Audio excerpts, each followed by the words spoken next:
9/11 के वाक़ये के बाद जो एक नाम हम सब ने बहुत ज़्यादा सुना वो था नेटो का, जो कि अफ़गानिस्तान, इराक, शाम वगैरह में भी बहुत फ़ाल रही। लेकिन सवाल ये आता है कि ये नेटो या नॉर्थ अटलांटिक ट्रीटी ऑर्गेनाइजेशन आखिर है ही क्या, और क्यों हम इस नाम को जगह जगह सुनते हैं। Let's find out. This is Gauhar Ali Rizvi and you are on my channel.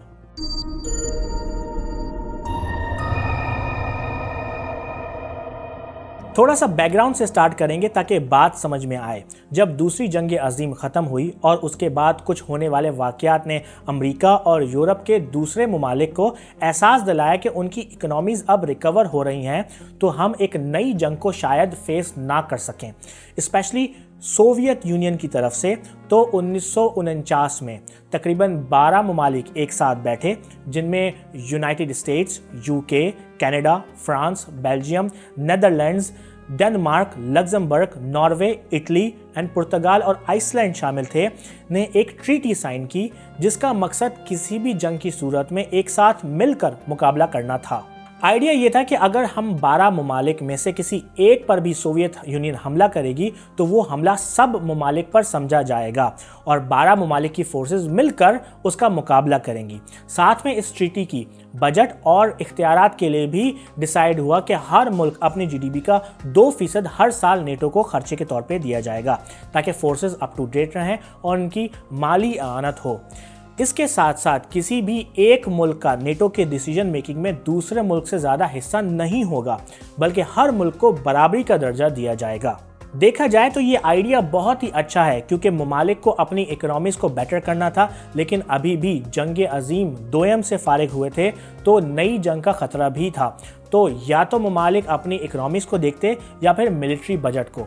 तो ऐसे वक्त में कुछ ममालिक का एक साथ बैठकर ऐसा मुआहदा करना एक अच्छी सिमत में आगे बढ़ना था कि ममालिक अपने दिफा के बारे में फिक्रमंद होने के बजाय अपनी इकोनॉमीज पर तवज्जो दे सकते थे। इसके बाद नेटो ने साउथ कोरिया में सबसे पहले अपना मिशन अंजाम दिया और कुछ ही अरसे बाद यानी 1955 में ग्रीस और तुर्की भी नेटो का हिस्सा बन गए, और उसके बाद तो वक्फे से इस ऑर्गेनाइजेशन में दूसरे ममालिक भी शामिल होते रहे। जब सोवियत यूनियन ने अपने ताकत के मुकाबले में नेटो जैसी ऑर्गेनाइजेशन को उभरते हुए देखा, तो उन्होंने भी एक ऐसा ही ग्रुप बनाने की कोशिश की, जिसको वार्सो पैक्ट का नाम दिया गया, जिसमें Soviet union, Albania, Poland, Czechoslovakia, Hungary, Bulgaria, Romania और मशरकी जर्मनी शामिल थे। 1957 में नेटो ने मैसिव रिटेलिएशन को अपना कानून का हिस्सा बनाया, जिसका मतलब ये था कि अगर कोई मुल्क नेटो के मेंबरान पर हमला करता है तो नेटो उन ममालिक पर न्यूक्लियर बॉम्ब भी गिराने से गुरेज नहीं करेगा। फिर 1967 में नेटो ने अपने मामलात में थोड़ी नरमी लाने की कोशिश की। प्लान ये था कि हम उन ममालिक से भी थोड़े आराम से बात करेंगे जो सोवियत यूनियन यानी कि वार्सो पैक्ट का हिस्सा हैं।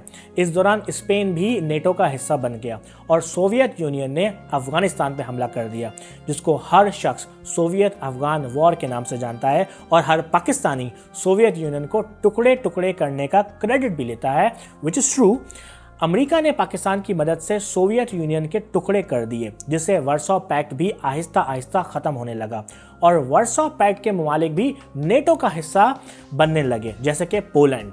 लेकिन मैंने शुरू में बताया कि नेटो एक्चुअली सोवियत यूनियन के मुखालिफत में बनी थी, और अब सोवियत यूनियन ही ख़त्म हो गया था तो नेटो को भी ख़त्म हो जाना चाहिए था, राइट? लेकिन ऐसा नहीं हुआ, बल्कि नेटो और भी ज़्यादा उभर कर सामने आया और अब वो ऐसे काम कर रहा था जैसे कि एक पुलिस डिपार्टमेंट करता है, लेकिन दुनियावी लेवल पर। नेटो को हम एक ग्लोबल पीस फोर्स या पुलिस फोर्स कह सकते हैं, लेकिन अगर नेटो को हम ग्लोबल पुलिस कहेंगे तो यूएन के पीस कीपिंग ट्रूप्स को हम क्या कहेंगे? शायद आपको पता ना हो कि यूएन के पास भी एक ग्लोबल मिलिट्री फोर्स है जिसको यूएन पीस कीपिंग फोर्स कहते हैं। तो सवाल ये आता है, जब एक पीस कीपिंग फोर्स ऑलरेडी मौजूद है तो नेटो की क्या ज़रूरत? लेकिन जब 9/11 का वाक़या हुआ तो पहली बार अमेरिका ने तमाम नेटो ममालिक को कन्विंस किया कि अमेरिका की ज़मीन पर हमला तमाम ममालिक पर हमला है, जिसके नतीजे में नेटो ने अफ़गानिस्तान में अपने मिशंस किए। उसके बाद ऐसी एक्टिविटीज़ हमें इराक, शाम, यमन में भी नज़र आईं, जहां नेटो ममालिक ने हिस्सा लिया, इंक्लूडिंग तुर्की।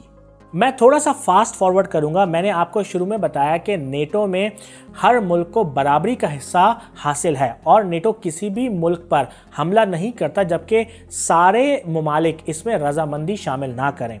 और ऐसा इसलिए है क्योंकि हर मुल्क अपनी जीडीपी का 2% नेटो को देने का पाबंद है, लेकिन नेटो के तमाम ममालिक मेंबर 2% नहीं दे पा रहे थे और वक्त के साथ साथ सिर्फ वाहिद अमेरिका ही और कुछ और मुल्क 2% तक पैसे दे रहे थे और मामलात यहाँ तक आ गए थे कि तकरीबन 75% तक नेटो का खर्चा अमेरिका उठा रहा था।